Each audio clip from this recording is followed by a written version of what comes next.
भारत का कोई प्रधानमंत्री 20 साल बाद साइप्रस की यात्रा पर जाता है। साइप्रस में प्रधानमंत्री को बहुत जोरदार स्वागत हुआ है। स्वागत से जलने वाला कौन है? नमस्कार साथियों, मैं परमहंस उपाध्याय और आप देख रहे हैं टेका टाइम्स।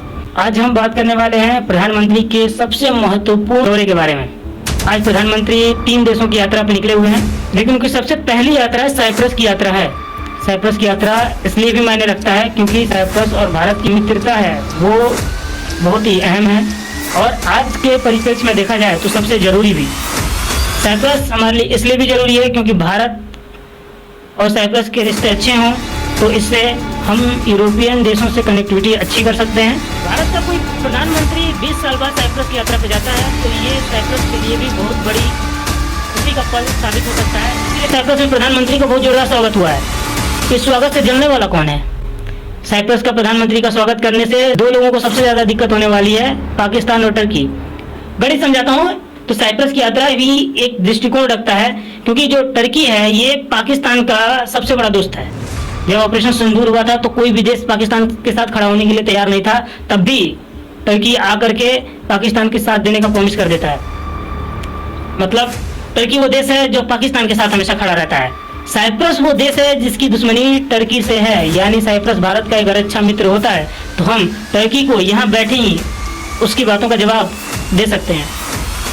और भारत के लिए ये जियोपॉलिटिकल रीजन का सबसे इम्पोर्टेंट दौरा प्रधानमंत्री का, और ये और पहले होता तो ज़्यादा इम्पोर्टेंट मिलता हमें, लेकिन ये प्रधानमंत्री का दौरा सबसे अच्छा दौरा है क्योंकि साइप्रस अपने आप को एक देश मानता है। और प्रधानमंत्री मोदी जी ने साफ साफ साइप्रस जाके क्लियर कट कर दिया कि साइप्रस जो है वो विवादित नहीं है बल्कि वो एक देश है और हम उसकी यात्रा करने जा रहे हैं। और ये यात्रा कब की गई? देखिए, कभी भी कोई बैठक होती है, बड़ी बैठक होती है तो अहमियत उस बैठक को दी जाती है कि उस बैठक के बाद कहीं जाया जाता है। प्रधानमंत्री ने कहा नहीं, हम पहले साइप्रस जाएंगे फिर कनाडा जाएंगे। कनाडा में दरअसल G7 की बैठक चल रही है और कनाडा के प्रधानमंत्री के थ्रू ही भारत के प्रधानमंत्री को न्योता आया था, तो हमारे प्रधानमंत्री ने डिसाइड किया था कि हम कनाडा जाएंगे, G7 की मीटिंग में जाएंगे।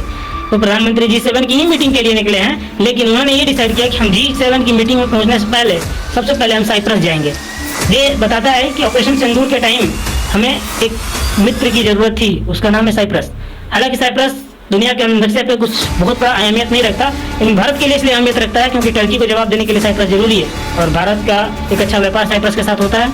प्रधानमंत्री ने बैठक में कुछ अहम समझौते साइप्रस के साथ किए।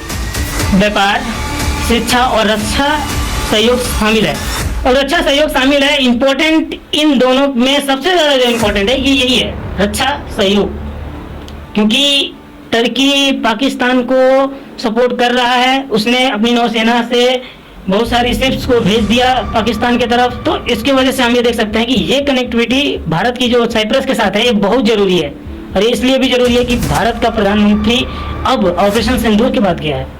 अभी देखते हैं कि आगे क्या होता है कि अभी G7 की बैठक चलने वाली है, वहाँ डोनाल्ड ट्रंप की भी मीटिंग हो सकती है नरेंद्र मोदी से, और बहुत सारे बड़े बड़े कहा जाए कि दुनिया की 7 बड़ी इकोनॉमी रखने वाले देश G7 की मीटिंग होने वाली है कनाडा में। तो वहाँ पे प्रधानमंत्री मिलेंगे जब इन 7 बड़े लीडर से, और उनके थ्रू बुलाए गए और लीडर से, जैसे ऑस्ट्रेलिया के प्रधानमंत्री को बुला लिया जाता है और भी कंट्री के मेंबर्स को बुलाया जाता है। कहने को तो 7 लोगों की ही 7 कंट्री की ही बैठक है, लेकिन ये बुलाते हैं अपने तरफ से, एज ए गेस्ट इन्वाइट करते हैं कि आइए इस बैठक में शामिल होइए। तो भारत को भी इसी बैठक में इसी गेस्ट की वजह से बुलाया गया है। इसमें कोई जो पॉलिटिकल गेम नहीं है, क्योंकि अंतिम में कनाडा ने एक बात कही थी कि प्रधानमंत्री भारत को बुलाना बनता है, भारत को बुलाना बनता है, यानी ये बात साबित है कि शायद कनाडा के मन में ये ना रहा हो कि भारत को बुलाना है, लेकिन भारत की एक बड़ी इकोनॉमी, बड़ा बाजार और भारत का वो विश्व भर में वो ये बात दिखाना कि हम अपने लोगों के लिए कितने चिंतित हैं कि अगर हमारा एक भी नागरिक मरता है तो हम पाकिस्तान को या कोई भी देश हो जिसके कारण ऐसा हमला हुआ है भारत में, हम उसको छोड़ेंगे नहीं। इस दृढ़ संकल्प को देखते हुए कनाडा को बुलाना पड़ा, क्योंकि उसकी लाइन देखिए, उसने साफ साफ कनाडा ने कहा कि भारत को बुलाना बनता है, यानी भारत